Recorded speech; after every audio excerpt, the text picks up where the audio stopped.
Hello, Welsh Forest Focus, as Nottingham Forest could be closing in on their first signing of the summer in Carlos Miguel, while they're also linked to an Arsenal winger and a Saudi Arabian fullback. We'll discuss all that and, of course, the sad passing of Kevin Campbell at the weekend in the company of, first of all, Greg Mitchell. Greg, how are you doing? Good, yeah. Nice relaxing weekend after the previous few, so feeling good. Well, you earned a rest. You earned a rest after Forza Fest and the football and everything else. Second guest today is Michael Temple. Temps, how are you doing? Yeah, I'm good. Greg was moaning about his wife before, about how she'd mess with his podcast studio, but he obviously chose not to mention that on air. So, yeah, so you thought you would. I'll keep it under wraps as well, Greg. Cheers, mate. Thank you. Tell us how Laura reacts to that. Yeah, brilliant. We'll start with. Right. Well, so we should start with Kevin Campbell, most certainly, given his service to Forest and service to the game, and what a good bloke he was by the sound of it. Greg, give us some thoughts on him as a player in a Forest shirt and the work he did for us. He was exciting when he's strong, big. Just you thought he'd always get something. He was the era of me really getting into Forest and like getting excited by these heroes when you were a kid. So. It's been really sad, but it's always weird when these deaths happen because some of the lovely tributes, it's the measure of the person he was, wasn't it? I mean, Jermaine Jenis, if you haven't watched that, go and watch that because it's just such a lovely tribute on Kevin. And he obviously meant a lot to the youth players coming up and to people like Jermaine. And it was really interesting hearing his thoughts and letting people who didn't know Kevin Campbell, what he was just like when he was at Forest. So, incredibly sad. Obviously gone way too soon. And hopefully his family take a bit of comfort in just some of the lovely messages that seem to be coming out in the media and from his friends. Yeah, unfortunately, Fletch would have joined us, but he's travelling through Germany because he's commentating on the Euros. But he left a lovely tribute for Kevin as well. And I guess that's the right thing to focus on, Temps, primarily, is the regard he was held in by people within the game for being, such a good bloke and a good family man by the sound of it. Yeah, it's 50% of your legacy in football, isn't it? How you conduct yourself off the pitch. And clearly he was an absolute gentleman. But my favourite Kevin Campbell memory is the hat-trick against Coventry on the opening day of that season, where we briefly got excited and thought we were going to compete at the top end of the Premier League. Spent the Collymore money across the squad. And yeah, sadly, him and Bartman, that famous picture of them clinking glasses and having a summer OJ on the pitch at the City Ground, both taken too soon. So yeah, rest in peace, Kev. Really enjoyed reading all the tributes. Truly great fella, obviously, and left his mark on our club and others. Yeah. If I still had access to Garibaldi Red footage, and I would have played in a clip of Dave Bassett saying how much he loved him as a player and a person, scored those 23 goals the season we went up, and none of them were penalties. You made a great point of really basically digging out Van Hooijdonk and saying Campbell was a better player throughout that interview. But that was a great partnership and great memories. So certainly a sad loss to the game at the age of 54. And also the young keeper, Matej Sarkic, he didn't play for us, obviously. He played for a lot of clubs around this area, and he was only 26. So, a rough weekend for the game in that sense. So, thoughts with the families of both Kevin and Matej. Right, let's talk a bit of transfer stuff around the Reds. There's a few bits to get into, some more concrete than others, starting with Carlos Miguel, which feels pretty concrete. I said when Nathan Joyce was on, I'm not going to get excited by YouTube highlights reels, but Nathan Joyce, check that podcast out, it's really interesting, has been posting tweets of Carlos Miguel making some ridiculous saves for Corinthians in the last two games, and also getting booked for a pretty massive shove, which he would have got sent off for in the Premier League. So he looks like he's got a bit about him. Reports saying that we're going to trigger a £3.4 million release clause now to get him in.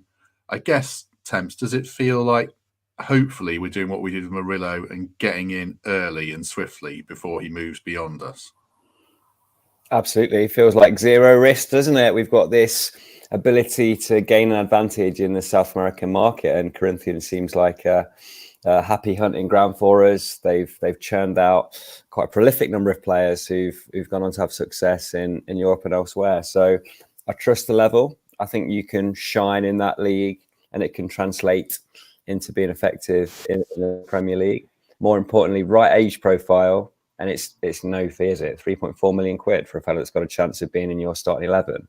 So even if it is an opportunity to trade in 2-3 years' time, it feels like the financial terms, the pedigree, and a little bit of YouTube scouting to get us all excited points to this being a positive deal.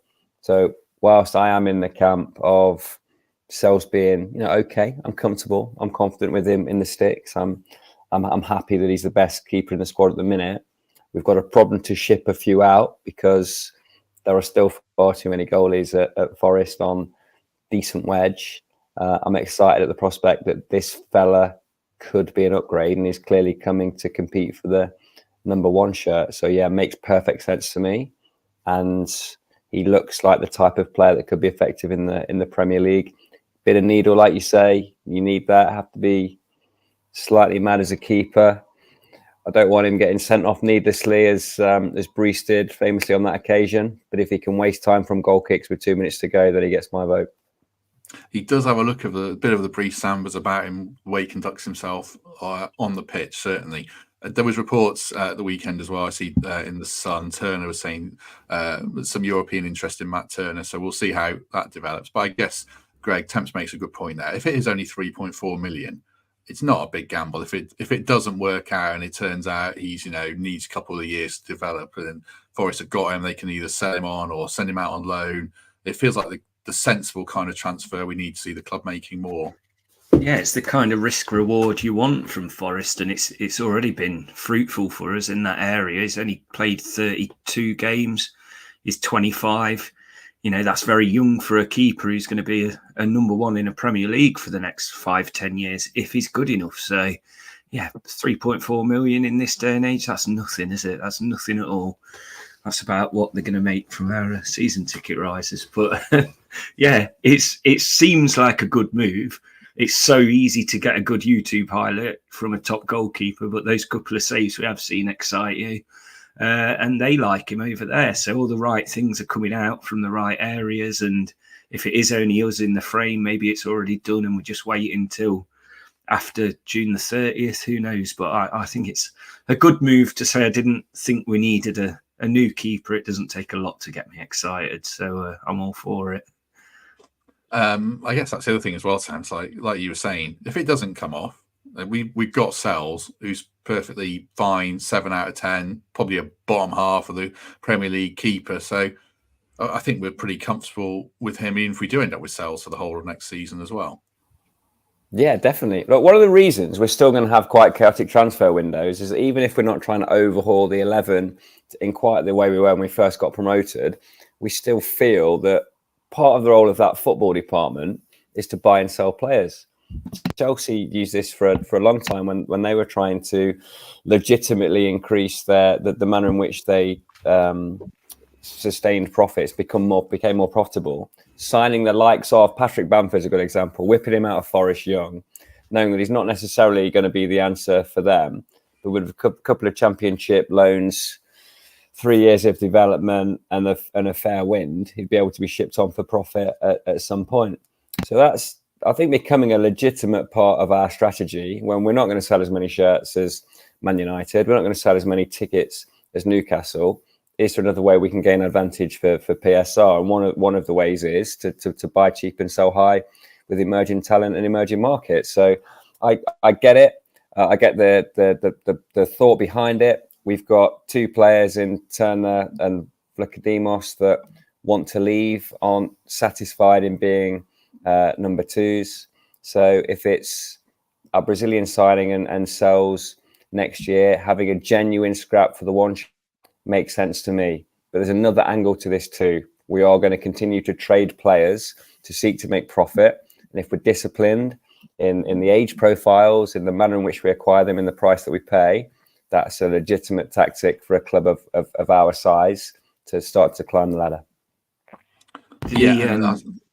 I was just going to say that the complete optimist in me says as well that we're building this defence, and behind the defence around Murillo and having a Brazilian in the back can only benefit him. So maybe that's the way we're looking as well. Yes. Well, is this going to show up? There we go. My friend and former colleague Liam Millwall pointing that out about Murillo, saying, "Oh, I'm not so sure. I think Murillo might have done us a favour and said, yeah, this is a great place to play." He was watching at the weekend, I saw as well, with his new wife. So, I might have put a word in his ear. But reports today about Atletico Madrid again linked with him, and we'll see on that. I'm a bit more sceptical about keeping Murillo, but obviously would absolutely. Love to do that. Thanks very much to Sean Wells for becoming a member. Appreciate the support, Sean, and everyone who has signed up of late. Very good of you, especially as we're not doing quite as many of these at the moment, but we'll crank them up as we get closer to the season. And we'll do one tomorrow because obviously the fixtures are out at 9 a.m. We'll come on to that a bit later. The other really interesting link, Greg, over the weekend was Reiss Nelson, the Arsenal winger, who he scored against us last season. He didn't get many minutes because he plays for such a good club, but he's 24 and he's had a couple of loan spells. It feels like the time where, for him, whether it's stick or twist, quite a lot of good clubs linked with him around the London area, that kind of second tier London club, with all due respect, like, West Ham, Fulham, Palace, all linked with him, and us as well by the Athletic, David Ornstein. So a good source. What are your thoughts on him, or that kind of player coming in as an extra wide option? That kind of player is another reason that we stayed up last season with the likes of Hudson-Odoi. Similar kind of age, kind of out of favour with the top 4, top 6 club that he plays for. And with Reiss Nelson, he's got a good pedigree behind him. Hoffenheim, Feyenoord. He's already played for some top teams, built up a lot of experience as a winger, which we need strengthening in. I'd love to get him. I'd be very surprised if he moved out of London if the option's there, but who knows what he's being advised. And if he is being advised to come up to us, I think that's just a fantastic signing for us. I don't know the price, though. Is there a mention of that? Well, it was 20 million. So, it's a lot. Yeah, it would be a lot. And his wages are listed as 100 grand. I don't know if that's right or not. I mean, it might be. I'm not. Palace aren't going to be paying that kind of money, are they? They don't usually do that unless there's a sale the other way or something. Yeah. Well, interestingly about Palace, just quickly before I come to Temps, about Spurs being linked with Eze as well at the weekend, strongly as him saying he's their top target. I saw a guy called Paul O'Keefe tweeting, and he's very in the know about Spurs. So that'd be good news if that happens, because they wouldn't buy Morgan, Gibbs-White, and Eze. So if he's top of their tree, then fantastic. Just coming back to Reiss Nelson, Temps, like Greg says, really good point around Hudson-Odoi. This would be a much more expensive deal, but it's kind of a signal to a player like Reiss Nelson. If you come here, maybe get away from London if you need to. It's a good move for you, potentially. I'd be excited about signing Reiss Nelson. I think his profile is quite similar to Callum Hudson-Odoi, and generally off the left, excellent dribbler, likes to check back in and get on the right foot, but he can start wide. He can operate in the pocket as well. He's creative, finds a pass. I thought he was very right-footed until I've just looked back at his clips and saw that left foot rammer against Bournemouth. So the kind of player that I think could do damage from a number of positions. He wouldn't want to be seen to be this, but he could cover both wings and pop up in the 10 spot if he needed to be. But if he was to come, I'd be interested to know if that's a potential replacement for Callum Hudson-Odoi. If you were looking for a like-for-like in the Premier League, I think you'd do well to find an available player who offers more than Reiss Nelson.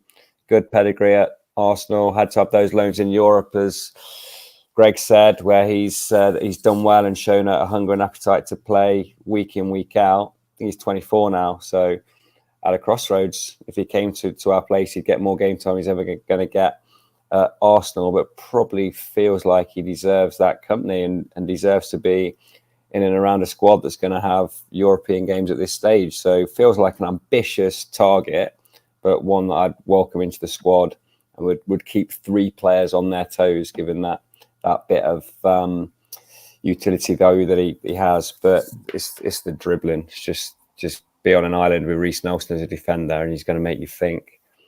Scored a few goals in the box, but just beyond that, more creative. I think he's an assist machine.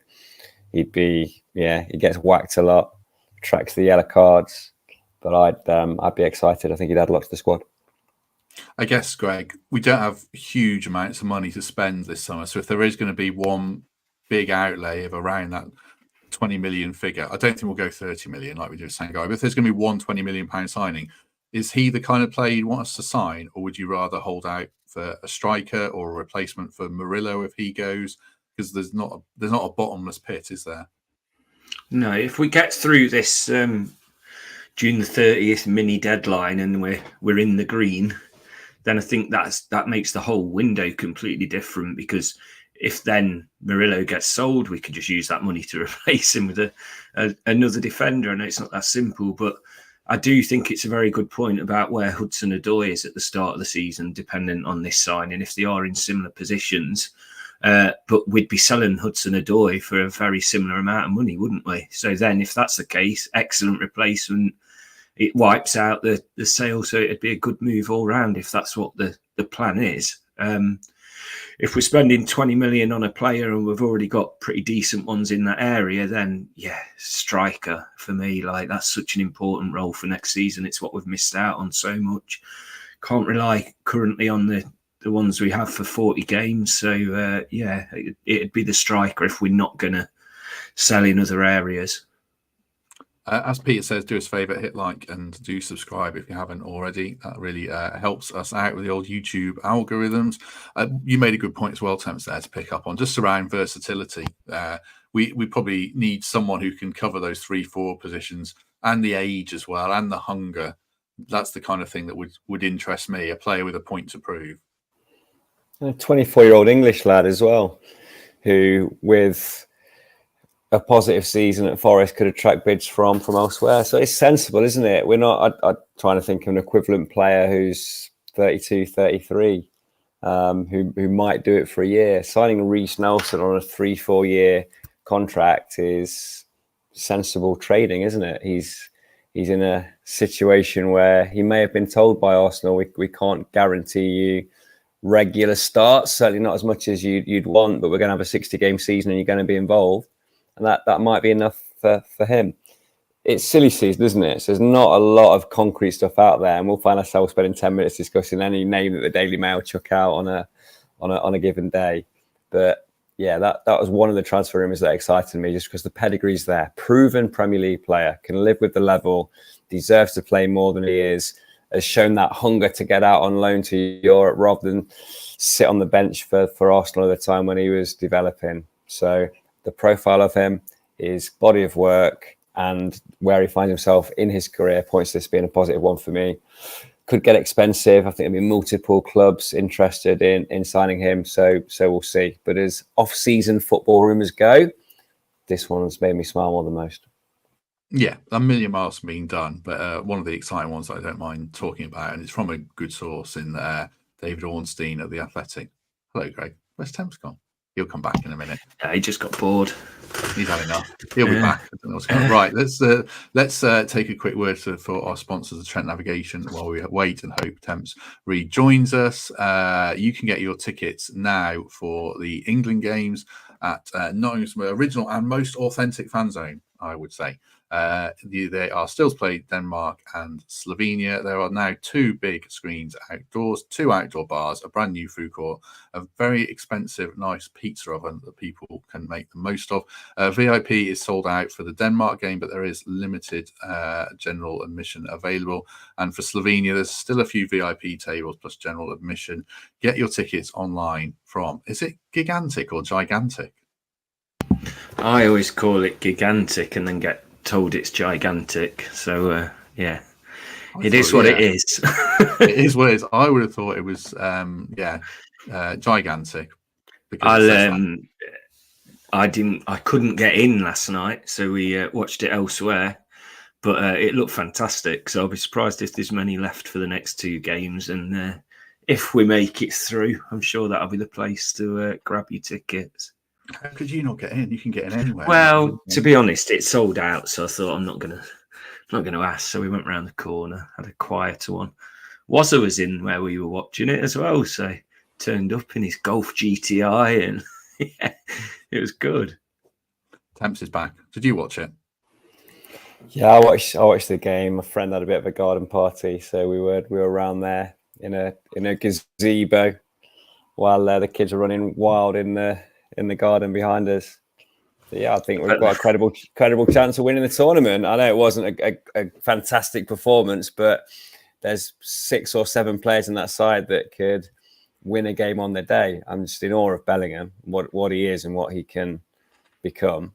He just does everything, doesn't he? That first half, he was playing a different game. He was winning possession, mastering the transitions, dribbling, passing.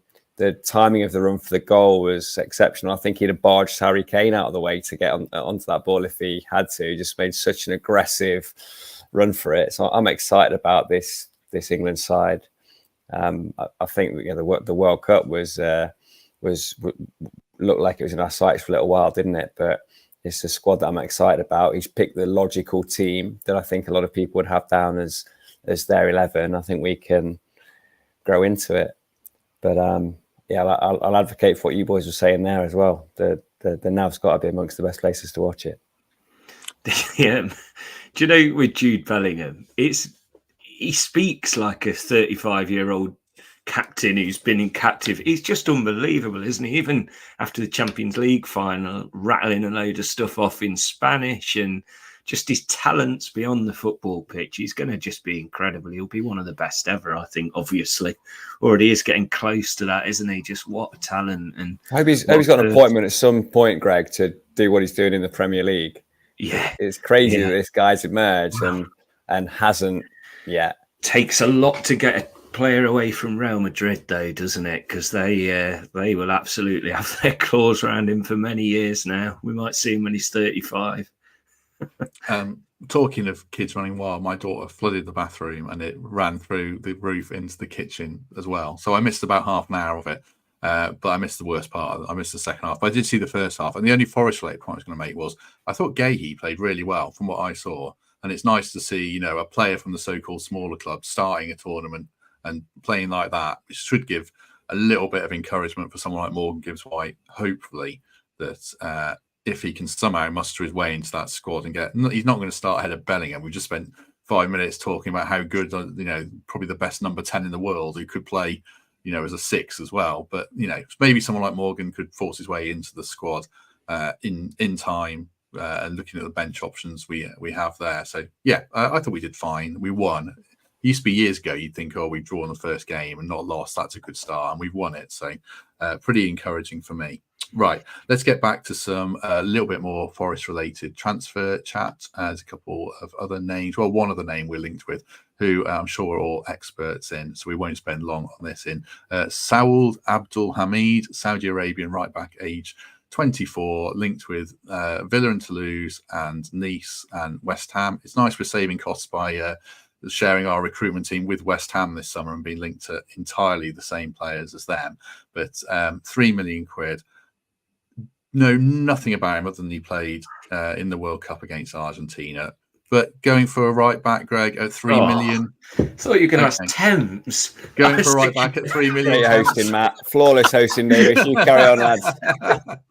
Well, I'm not going to ask you about him because we just haven't seen anything of him. But going for a right back who's 3 million, probably would, I'd imagine, coming as a backup is a show of faith in Nico, probably, or Olaina, whoever's going to start a right back. It shows we're probably pretty comfortable with them. We're looking at £3 million promising but unproven bracket, which is okay, I guess. Yeah, it's just sensible football, isn't it? It seems that we are just kind of letting the experts do what they do rather than, an excited owner or what have you given a checkbook and haven't got a clue about this guy, never seen him. Surprising that we're looking in that area. But again, it's just a small amount of money, isn't it? That even if he is a bit part player and he's a off the bench player and selling for 5 or 6 million in a year's time, it'll be worth it, won't it? So I don't mind these at all, even though none of us can really say we've got a lot to say about the guy. It sounds like the kind of sensible signing we should be making to just move on up slowly and surely. One other player we're linked with, Temps, this morning, who I don't know much about as well. 20-year-old striker, Samu, Amoromedion. I've said that completely wrong. He's on loan at Alaves from Atletico Madrid. It might be a loan deal. He's very highly rated. Another tentative rumour, but if we're going to get a lone striker in, I'd rather it was a 20-year-old with promise than a 30-year-old Origi who's done nothing for 2 years, I guess. Yeah, well, I think we've established that Greg's our expert on Middle Eastern football, so I'll just pass that one to him.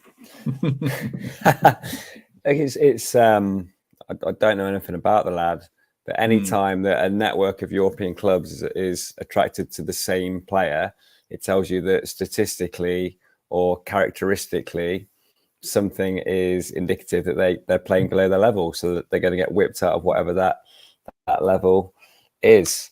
I'm always concerned about a player like that being able to settle into the league, the culture, the pace, the difference from the environment that they're coming from. So it's not always as valid a comparison than talking about Reiss Nelson, who's done it in the Premier League already. I think in terms of the positions of players that we want to sign, striker is on my list. Fullback necessarily isn't. I think we've got good players and good starting players there, capable starting players in Nico and Olarena. So if we're looking at the backups, we perhaps are going to be less excited and they're going to be less household names. We are operating within the constraints of PSR, so we need to look for value elsewhere, particularly for lads that aren't necessarily going to start. But the one thing I didn't get a chance to say at the start is I'm still convinced we're selling Murillo. And I'm convinced it's going to be for a significant amount of money, even if it's not going to be the top dollar we'd get in the final hours of a transfer window, because he needs to be gone in 13 days' time if we're going to fall on the right side of PSR. Now, there was a big debate on stage for you guys last week, which I'll leave until the video's out, with Gary vehemently saying that Murillo should be kept almost at the expense of all others. Everyone else available, don't do anything with him. He's the golden nugget. Keeping hold of Murillo beyond June, let alone the transfer window, still feels impossible to me. There's so much profit in that. There's so many potential suitors. Atletico Madrid, exactly the profile of club that you would expect to come in and take a punt on, for me, the next Brazilian centre-half off the rank. They've had a little bit of a wobble in their tournament. They're going to be looking to a next generation that can build to a World Cup in North America. I think Murillo will be in that squad and will be a key part of that squad in 2 years' time. He's coveted all over the world. I've seen the stat about the most progressive passes of any centre-half in any league in the world was Murillo last season. He's absolutely standing out statistically as well as with the eye test. We're going to sell him for good money. There's no way of avoiding it. Respect the player he is. This is accentuating the positives about how good he is, what he is to Forest. I just think it's impossible for us to keep him now. Just going back to sweep up that, I'm going to say it wrong again. On Marodian rumour, I was just doing some reading on him while Temp was chatting away there. He's valued at 40 million quid and he's linked with Arsenal and Liverpool a month ago. He scored 9 goals in 30-odd games in the Liga last season. He's only 19. He's just broken into the Spain under-21 squad. So he's clearly very good. So I kind of treat that one with a very big pinch of salt for now and see how that develops, but not getting too carried away with that one because he sounds like he might be a bit out of our league, frankly. But if he's not, then brilliant. One other thing that's a bit closer to home that might well happen, Greg, I don't think we've discussed on here yet, is Omar Richards potentially going back to Olympiacos on loan or a permanent deal when their window opens in July. Probably a sensible move, I would imagine, because to play him in the Premier League, you've got to wrap him in cotton wool probably for years to come with the injury he had. So would that be just a good move for all parties? Yeah, he's done all right, hasn't he? He's got a trophy under his belt. So I think it's a shame it's not till July, though. We can't sneak that one in before the end of June to help the books, but I'm sure it'll help next year's anyway. So long-term thinking, hopefully. A few million quid, I'd imagine. And it can help us. I know that they're knuckling down, aren't they, on how you buy and sell from same club owned and things like that. But this would be a legitimate one, clearly, because it's unless it's for 40 million, then we'd have to be very careful what we do. But I don't think a loan helps anyone. I think it's got to be a sale now, hasn't it? Because it's been a while. We've never really seen him play. It won't feel like we've lost anything other than time and money. So we need some money for him, I think. Yeah, I think he's worth some cash, like 3 or 4 million or something. But I think it'd be a good move for him. Just before we come on to talking about the fixture release tomorrow, now we've swept up all the transfer stuff. Like I said, there's 300 people with us, which is great on a pretty quiet Monday. So do us a favour and hit like if you haven't already. Today's second sponsors are Global Telemetrics, who kindly donated a vehicle tracker for the raffle at our live show, a raffle which completely fell apart as one bloke won that and won a signed bat, and decided he's going to keep both of them. So yeah, fair play to him. Right, anyway, Global Telemetrics, as we've said before, are an award-winning vehicle tracking company responsible for recovery of almost £40 million worth of stolen vehicles in 2023.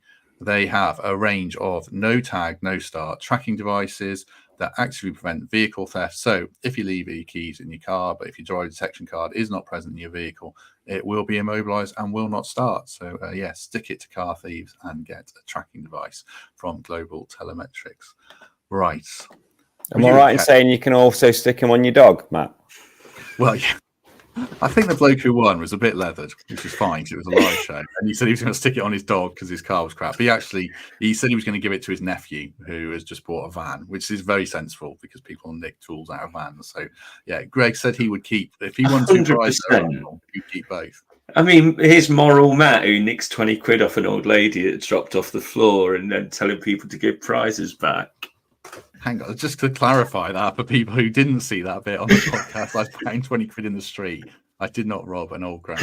I just kept it. Temps has muted himself, so he's not going to. Would you keep both prizes, Temps? If I'd have given £10 for your raffle, I wouldn't even accepted the tickets.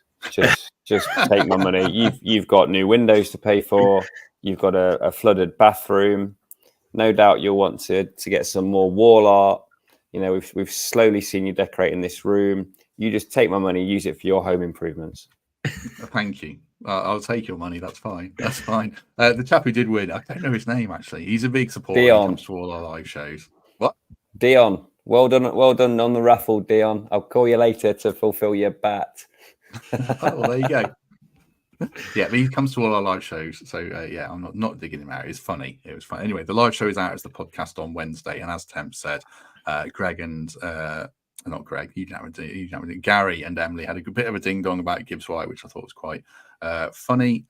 So it's been edited, needs lots of editing because the mics all failed.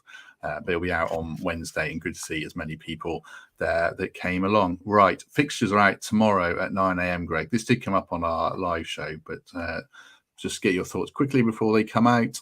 Which team are you looking for, hoping for to get first fixture and last fixture actually? I want an away game down south by the coast in August. That would be lovely. Nice weekend in Bournemouth, or I'd even stretch to Ipswich, really, on the east. So that'll be all right. But I just want to be at home at the end of the season. I think we always manage to get this away game at the end of the season, wondering for weeks whether it's going to mean something. So I'd be looking at that back end and seeing where we are, because they're the ones that always seem to matter. And just some winnable games at the start. You don't want to be starting with the Arsenals away or anything like that we have done before. So let's get a promoted side away, I'd say, and then look at a nice end to the season at home.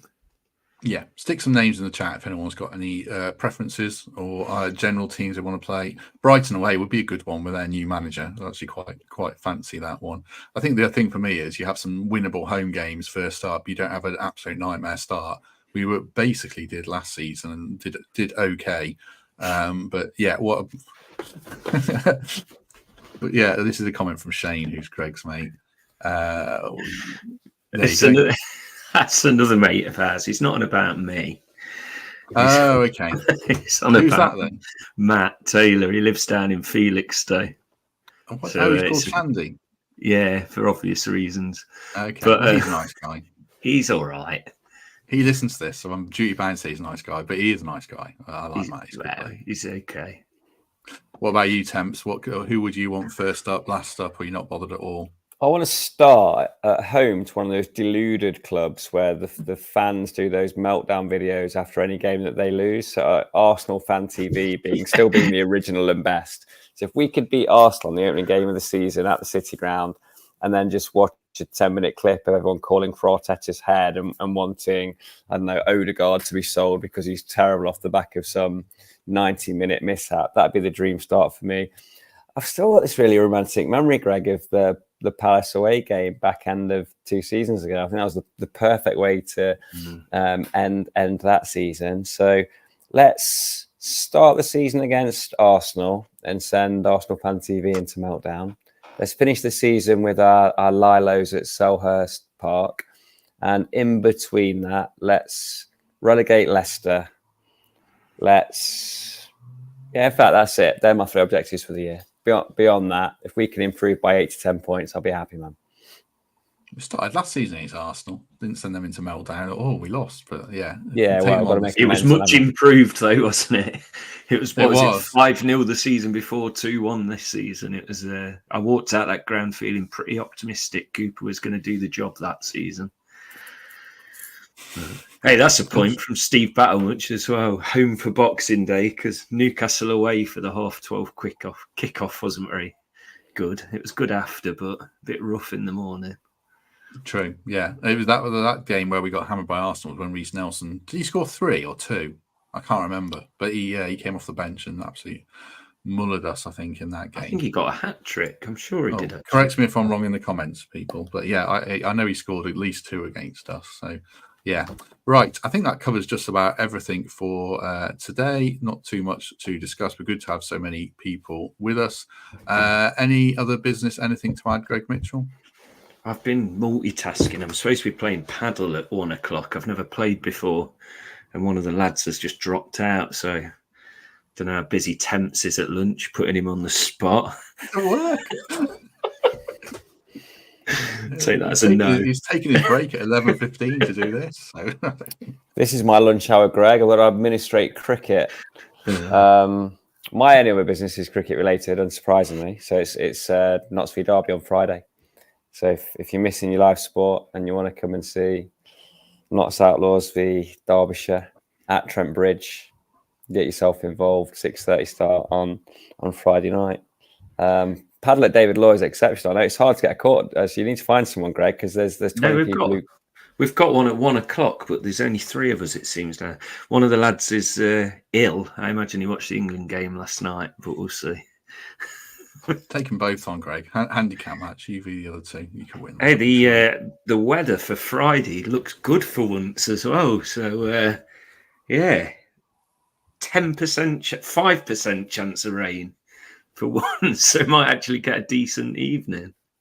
Excellent. Get down there, support Notts. Right, we are back tomorrow at 10 a.m. Discuss the fixtures. Then Wednesday is the live show, as I said. Then Thursday is with Paul Lindsay, who walked from Land's End to John O'Groats, raised a load of money. He's a big Reds fan, so we'll get his thoughts on that. It's nice to spotlight some good Reds fans in the community like we did with Bottle Up Blokes last week. And then upcoming guests include, because I haven't booked any more, Nathan Tyson and Paul Anderson. We'll catch up with them. And hopefully Ando's retired today, hasn't he? Is he officially retired today? Ando. Yeah, that sparked me into texting. So we'll chat about his retirement. I don't know if Nathan's playing again. That was another reason to get him on. He's my age and he was playing last season. He signed up for Grantham last year. Yeah, he's still going strong. So we'll catch up with those. I reckon Temps is like 2 or 3 years away from tapping Tyson up for his team. This guy's never going to retire, is he? I have tapped him up before, actually. Weirdly, I saw he was in the steam room at David Lloyd. And without breaching his confidentiality, still looking like a peak athlete. So I thought now's the time to see if he wants to play Sunday mornings for Hucknall Town. Have you tapped up Kelvin and Lewis yet? Well, Kelv plays, doesn't he? He does. He plays Vets football. Kelv plays Vets football. I've played against him a couple of times, and he still makes everything look so easy. Lewis is in the dugout. I don't think Lewis wants to play anymore. No, I think he wants to. Does. They'll always tell you they want to consider their time and dive back into the right project. But I think Lewis is itching to get back in the dugout. I'd struggle to convince him to come and have a game. Yeah, he's doing coaching qualifications this week or last week. So yeah, he wants to get back in. But Kel still plays vets football. Yeah, so his transfer window activities will be picking up, I'm sure, as we get closer to the season kicking off. Steve Battlemuch in the comments asking me why the cricketers didn't get on a bit earlier on at the weekend. You have to email me about that. I can only bore the Forest Focus listeners once per episode on cricket matters, and I use that to sell tickets rather than dig out the groundsman. So send me a note, Steve. Oh dear. Right. As ever, if you've enjoyed this, do us a favour, hit like, hit subscribe. You can become a channel member. Give us a lovely review on iTunes. I've stopped hawking live show tickets, but we'll do another one of those in September once the season is underway around the first international break. Good to have so many people with us, 300 plus people on what's been a pretty quiet show, but important to pay some tribute to Kevin Campbell as well. Right. Greg Mitchell, thank you very much. Cheers, Matt. Enjoyed that. Cheers, Temps. Temps, thank you. See you soon, fellas. Yeah, thanks very much, everyone. Have a good day. Hopefully catch you tomorrow, but if not, we shall see you soon.